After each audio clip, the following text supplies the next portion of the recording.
Dear friends, ഇത് കണ്ണൂർ ഡിസ്ട്രിക്റ്റിലെ ഇരിട്ടിയിലുള്ള കുന്നോത്ത് ഫൊറോനയുടെ ഒരു പള്ളി പെരുന്നാളിൻ്റെ ദൃശ്യവിസ്മയങ്ങളാണ് നിങ്ങളിപ്പോൾ കണ്ടുകൊണ്ടിരിക്കുന്നത്. അതിൻ്റെ പ്രദക്ഷിണത്തിൻ്റെ ഭാഗമായിട്ട് എടുത്ത വീഡിയോകളാണ് ആദ്യമേ നിങ്ങൾ കണ്ടത്. വലിയൊരു ജനസമൂഹം തന്നെ കുന്നോത്ത് പള്ളിയിലുണ്ട്. അറൗണ്ട് 450ഓളം കുടുംബങ്ങൾ അടങ്ങുന്ന ഒരു ഇടവക സമൂഹമാണ് കുന്നോത്തിൻ്റേത്. അതൊരു ഫൊറോന പള്ളിയാണ്. അതിൻ്റെ കീഴിൽ ഒത്തിരി കുഞ്ഞു പള്ളികളുമുണ്ട്, സാധാരണ ഇടവക പള്ളികളുമുണ്ട് കേട്ടോ. അപ്പോൾ ഇതൊരു പ്രദക്ഷിണത്തിൻ്റെ അന്നുണ്ടായ പെരുന്നാളിനെ അനുബന്ധിച്ചുണ്ടായ പ്രദക്ഷിണത്തിൻ്റെ ഒരു വീഡിയോ ദൃശ്യമാണ് നിങ്ങൾക്ക് കാണാൻ കഴിയുന്നത്. അത്യാവശ്യം നല്ല അതിമനോഹരമായിട്ട് തന്നെയാണ് അവർ ദൃശ്യവിസ്മയം തന്നെയാണ് ഒരുക്കിയിരിക്കുന്നത്. പടക്കങ്ങളും ഒക്കെയുണ്ട്. അതുപോലെ ബാൻഡ് മേളം, ചെണ്ടമേളം, പിള്ളേരെല്ലാം ബലൂൺ വെച്ച് അലങ്കരിച്ചും ദീപങ്ങൾ പിടിച്ചും കൊട ചൂടിയും ഒക്കെ ആണ് അവർ റെഡിയായിട്ട് വന്നിരിക്കുന്നത്. ഇത് ജാനുവരി 4-ാം തീയതി നടന്ന ഒരു പള്ളിപ്പെരുന്നാൾ 2025, അതായത് കഴിഞ്ഞ ഇന്നലെ ശനിയാഴ്ച നടന്ന ഒരു പള്ളിപ്പെരുന്നാളിൻ്റെ ദൃശ്യമാണ്. അവിടെ 3 ദിവസമായിരുന്നു പള്ളിപ്പെരുന്നാൾ ഉണ്ടായിരുന്നത്. വെള്ളിയാഴ്ച, ശനിയാഴ്ച, ഞായറാഴ്ച. വെള്ളിയാഴ്ചയായിരുന്നു കൊടിയേറ്റ്. ഞായറാഴ്ച ഉച്ചയോടെ പള്ളിപ്പെരുന്നാൾ അവസാനിച്ചു. പൊതുവേ വെള്ളിയാഴ്ചകളിൽ കുർബാനയോടൊപ്പം തന്നെ സെമിത്തേരിയിൽ പോയി പ്രാർത്ഥനകളൊക്കെ അവർ നടത്താറുണ്ട് പൊതുവെ പള്ളിപ്പെരുന്നാളുകൾക്ക്. അതിനുശേഷം ശനിയാഴ്ച നടത്തുന്നത് ആഘോഷമായ തിരുക്കർമ്മങ്ങളോടുകൂടി കുർബാനയ്ക്ക് ശേഷം പ്രദക്ഷിണം രാത്രിയിലാണ് നടക്കുന്നത്. 5 മണിക്കായിരുന്നു കുർബാന. ഇപ്പം നിങ്ങൾ ഈ കണ്ടുകൊണ്ടിരിക്കുന്നത് വെള്ള വസ്ത്രം ധരിച്ച സ്ത്രീജനങ്ങളെയാണ്. പൊതുവേ ഇവർ മാതൃവേദി സംഘടനയിലുള്ളവരാണ്. ഇവർ കൂടുതൽ പേരും അണിഞ്ഞൊരുങ്ങിയിരിക്കുന്നത്. അവരുടെ യൂണിഫോമാണ് വെള്ള സാരിയും നീല ബ്ലൗസും, അല്ലെങ്കിൽ വെള്ള ചുരിദാറും നീല ഷാളും.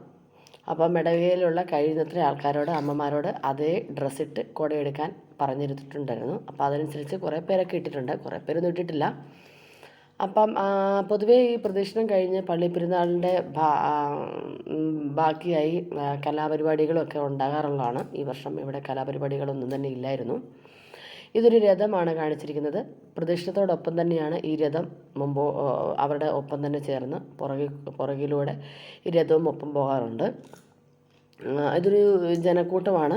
ഏകദേശം പള്ളിയൊക്കെ നന്നായിട്ട് ലൈറ്റൊക്കെ ഇട്ട് നല്ല ഭംഗിയൊക്കെ അലങ്കരിക്കും. അപ്പം ഞായറാഴ്ചയൊക്കെ പകലാണ് കുർബാന ഉണ്ടാവുക. അപ്പം ഞായറാഴ്ച ലൈറ്റ് ഇടുമ്പോൾ അത്ര വലിയ ഭംഗിയൊന്നും കാണാറില്ല. പക്ഷേ ശനിയാഴ്ച ദിവസങ്ങളിൽ പൊതുവെ എല്ലായിടത്തും തന്നെ രാത്രിയിലാണ് കുർബാന. രാത്രി എന്ന് വെച്ചാൽ 5 മണിക്ക് കുർബാന തുടങ്ങും. കുർബാന കഴിയുമ്പോഴത്തേക്ക് 6-7 ആവും. പൊതുവെ ജാനുവരി മാസമൊക്കെ ആയതുകൊണ്ട് ഒരു ഒക്ടോബർ മുതൽ മാർച്ച് വരെയുള്ള സമയങ്ങളിൽ നേരത്തെ സന്ധ്യ ആകുന്നതുകൊണ്ട് തന്നെ 6:30 ആകുമ്പോൾ തൊട്ട് നല്ല സന്ധ്യയാകും. നീണ്ട ആഘോഷകരമായ കുർബാന ആയതുകൊണ്ട് തന്നെ 7 മണിയാകും കുർബാന അവസാനിക്കാൻ. അതിനുശേഷം കഴുന്നെടുക്കാനൊക്കെ അവസരങ്ങളുണ്ട്. വൻ ജനത്തിരക്ക് തന്നെയുണ്ട്. കാരണം ഈ ഇടവകളിൽ നിന്ന് കെട്ടിച്ച് വിട്ടുപോയവരും കെട്ടി വന്നവരും അവരുടെ കുടുംബാംഗങ്ങളും ഒക്കെ ആയിട്ട് ജോലി സ്ഥലത്തുള്ളവരെല്ലാം എത്തും. എല്ലാവർക്കും ഒരു സന്തോഷം പരത്തുന്ന ഒന്നാണ് പള്ളിപ്പെരുന്നാൾ എന്ന് പറയുന്നത്. പള്ളിപ്പെരുന്നാളിന് ഇടവക സമൂഹത്തിനടുത്ത് നിന്ന് നിശ്ചിത പിരിവിടാറുണ്ട്. ആ പിരിവുകൾ കൊടുത്താണ് ഇതിൻ്റെ ചെലവ് വഹിക്കുന്നത്. പൊതുവെ ബാൻഡ് മേളം, ചെണ്ടമേളം അങ്ങനെ മിക്ക ഇതൊക്കെ കൊണ്ടുവരാറുണ്ട്. ചില സമയത്തൊക്കെ സ്കൂളുകളിൽ നിന്നുള്ള കുട്ടികളൊക്കെ ബാൻഡ് മേളം ചെയ്യുന്നതൊക്കെ കാണാറുണ്ട്.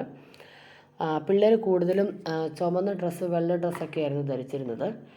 നേരത്തെ പണ്ടൊക്കെ സെറ്റ് സാരിയൊക്കെ എടുത്ത് സ്ത്രീജനങ്ങളൊക്കെ കാണാമായിരുന്നു. ഈ വർഷം അങ്ങനെയൊന്നും കണ്ടില്ല. പള്ളിപ്പെരുന്നാളിന് പൊതുവെ കളിപ്പാട്ടങ്ങളും ഒക്കെ ആയിട്ട് അതിൻ്റെ ഒരു രസകരമായ ഒരു ഇതാണല്ലേ. പ്രത്യേകിച്ചും ഐസ്ക്രീമുകളും ഒക്കെ, ബലൂണുകൾ, വളരെ വർണ്ണശബളമായ ഒരു ഇതിലൂടെയായിരിക്കും കടന്നു പോവുക. ഞാനും എൻ്റെ മകൾക്ക് ഒരു ബലൂണൊക്കെ വാങ്ങിയിട്ടുണ്ട് കേട്ടോ. കളിപ്പാട്ടങ്ങളൊക്കെ ഏകദേശം കൂടിപ്പോയി ഒരു ദിവസം അല്ലെങ്കിൽ 2 ദിവസമൊക്കെ നിൽക്കാറുള്ളൂ.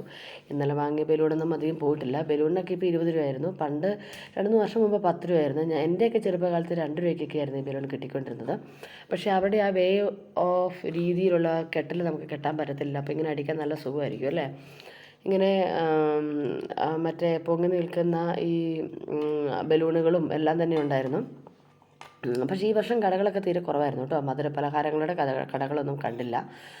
പൊതുവേ ഈ പെരുന്നാളിനും ഉത്സവത്തിനുമൊക്കെ മധുര പലഹാരങ്ങളുടെ എല്ലാം കൂടെ ഉള്ളതും എന്നാ അങ്ങനെയൊക്കെയുള്ള കടകളൊക്കെ കാണാറുണ്ട്. ഈ പ്രാവശ്യം നല്ല കഴിഞ്ഞ വർഷം 2-3 വർഷമായിട്ട് തന്നെ GPay സിസ്റ്റങ്ങളും സ്കാനിങ്ങും എല്ലാം തന്നെ എല്ലാ കൊച്ചു കടകളിലും ഉണ്ടായിരുന്നു. അതുകൊണ്ട് തന്നെ ആൾക്കാർക്ക് അധികം ബുദ്ധിമുട്ടൊന്നും ഉണ്ടായിട്ടില്ല. പിള്ളേരെ ആകർഷിക്കാൻ വേണ്ടി പല കടക്കാർ എത്തിച്ചേരുകയും ചെയ്തിരുന്നു. പിള്ളേർ ഏതെങ്കിലും അവിടെ നിന്നൊക്കെ നല്ല കളക്ഷൻ കിട്ടിയെന്നാണ് തോന്നുന്നത്. പിന്നെ അവനവൻ്റെ വീട്ടുകാരെയൊക്കെ കാണാൻ പറ്റും, നാട്ടുകാരെ കാണാൻ പറ്റും, അവരുടെ കുശലമന്വേഷണം പറയാം, കൂടത്തിൽ പഠിച്ചവരൊക്കെ കാണാം എന്നൊരു സന്തോഷമൊക്കെ ഇടവക ജനങ്ങൾക്ക് പൊതുവേ ഉണ്ടാകും. ഇത് ഞാൻ പള്ളിയുടെ ഇച്ചിരി മുകളിൽ കയറി നിന്നെടുത്തിട്ടൊരു വ്യൂ ആട്ടോ. അവർ പ്രദക്ഷിണത്തിലൊക്കെ റെഡിയാക്കിക്കൊണ്ടിരിക്കുന്നൊരു സംഭവമൊക്കെയാണ്. രാത്രിയിലൊക്കെ ഇങ്ങനത്തെ കളിപ്പാട്ടങ്ങളൊക്കെ നല്ല രസത്തിൽ മിന്നി മറയുന്നതൊക്കെ കാണാം. നിങ്ങളും തൊട്ടടുത്തുള്ള ഉത്സവത്തിനോ അല്ലെങ്കിൽ പള്ളിപ്പെരുന്നാളിനോ ഒക്കെ പോയിട്ടുണ്ടാവും അല്ലേ. അവിടെ നിന്നൊക്കെ ഇത് പിള്ളേരൊക്കെ ഉണ്ടെങ്കിൽ ഒരു പക്ഷേ മേടിക്കും, പിള്ളേരില്ലേ എങ്ങനെയാണ് മേടിക്കാറില്ല. ഇത് പക്ഷേ 2-3 ദിവസമൊക്കെ നിൽക്കാറുള്ളൂ. പൊതുവെ കളിപ്പാട്ടങ്ങളൊക്കെ ലോക്കലൊക്കെയാണ് അവർ കൊടുക്കാറുള്ളത്. സാധാരണ ചില സ്ഥലത്തൊക്കെ ഭയങ്കര വില കൂടുതലായിരിക്കും കേട്ടോ. പണ്ടൊക്കെ വളകളൊക്കെ കൊണ്ടുവരുമായിരുന്നു എൻ്റെയൊക്കെ ചെറുപ്പകാലത്ത്. പക്ഷേ ഇപ്പം അങ്ങനെ അധികം വളയും മാലയൊന്നും മേടിക്കാത്തതുകൊണ്ടാണ് അതൊന്നും കൊണ്ടുവരാറില്ല. കുഞ്ഞു കുട്ടികളൊക്കെ ഭയങ്കര കൗതുകകരമായിട്ട് തന്നെയാണ് ഇതിനെ വരവേൽക്കുന്നത്. അപ്പോൾ പള്ളി മുതലാണ് ഈ പ്രദക്ഷിണം തുടങ്ങുന്നത്. അപ്പോൾ അതിൻ്റെ ഒരു ഭാഗമായിട്ടൊക്കെയാണ് പിള്ളേരെല്ലാം ബലൂണൊക്കെ പിടിച്ചിങ്ങനെ കറങ്ങി നിൽക്കുന്നത്. അതുപോലെ ടീച്ചേഴ്സും അതിനോടനുബന്ധിച്ച അധികാരികളൊക്കെ അവരൊക്കെ സെറ്റാക്കാൻ ശ്രമിക്കുന്നുണ്ട് കേട്ടോ. മഞ്ഞ, വെള്ള, നീല എന്നൊരു കോമ്പിനേഷനാണ് ബലൂൺ കിട്ടിയിരിക്കുന്നത്. കൂടുതൽ കുട്ടികൾ ആൺപിള്ളേർ വെള്ള ഷർട്ട് ഇട്ടിരിക്കുന്നവരെന്ന് വെച്ചാൽ അവർ ആദ്യകാലം സ്വീകരണം കഴിഞ്ഞവരാണ്. വെള്ള ഉടുപ്പിട്ട പെൺകുട്ടികളും ഈ വർഷം തന്നെ ആദ്യകാലം സ്വീകരണം കഴിഞ്ഞ കുട്ടികളാണ് പൊതുവെ ഇടാറുള്ളത്. ചിലപ്പോൾ 2 വർഷം കഴിഞ്ഞ കുട്ടികളൊക്കെ ഇടും. കാരണം അവർക്ക് വെള്ള ഉടുപ്പൊക്കെ വീണ്ടും അതേ രീതിയിലൊക്കെ ഉണ്ട് എങ്കിൽ അവർക്ക് ഇടാൻ പറ്റും. വെള്ളയും ചുമപ്പുമാണ് മെയിനായിട്ട് കൊടുത്ത കളർ കോമ്പിനേഷൻ. എല്ലാവരും കഴുന്നെടുക്കാനൊക്കെയുള്ള തിരക്കിലൊക്കെയായിരുന്നു. പ്രധാന വേണ്ടിയിട്ട് പ്രദർശനം മുമ്പുള്ള ഒരു സമയത്താണ് ഇച്ചിരി തിരക്ക് വരും. കാരണം ആൾക്കാരെല്ലാം പുറത്തേക്ക് ഇറങ്ങി കഴുന്നെടുക്കുകയും അവരുടെ ആവശ്യങ്ങൾക്ക് വേണ്ടി പ്രാർത്ഥിക്കുകയും ചെയ്യുന്നൊരു ഇതാണ്.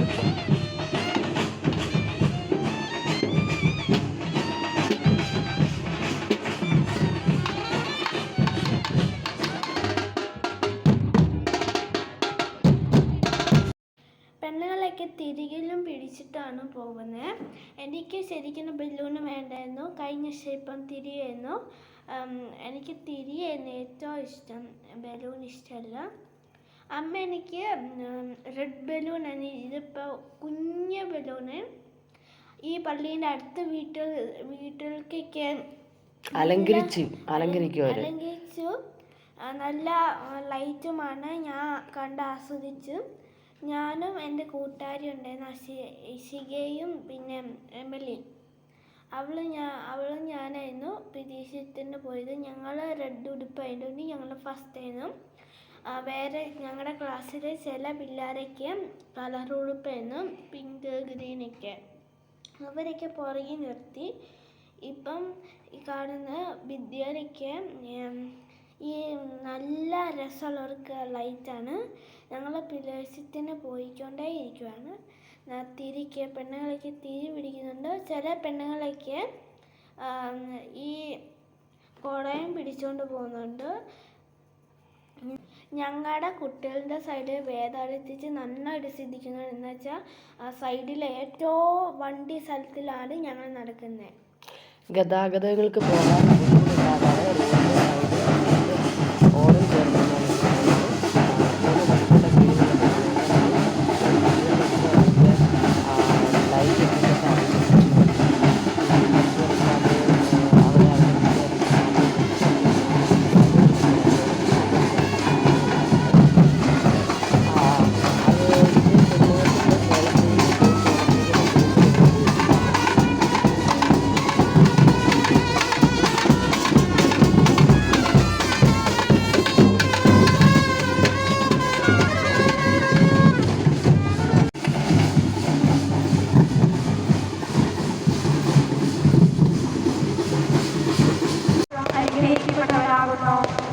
മറിയമേ തമ്പുരാന്റെ അമ്മേ, പാപികളായ ഞങ്ങൾക്ക് വേണ്ടി ഇപ്പോഴും ഞങ്ങളുടെ മരണസമയത്തും തമ്പുരാനോട് അപേക്ഷിക്കണമേ. നന്മ നിറഞ്ഞ മറിയമേ സ്വസ്തി, കർത്താവ് അങ്ങയുടെ കൂടെ സ്ത്രീകളിൽ അങ്ങ് അനുഗ്രഹിക്കപ്പെട്ടവളാകുന്നു. അങ്ങയുടെ ഉദരത്തിന് ഫലമായി ഈശോ അനുഗ്രഹിക്കപ്പെട്ടവനാകുന്നു.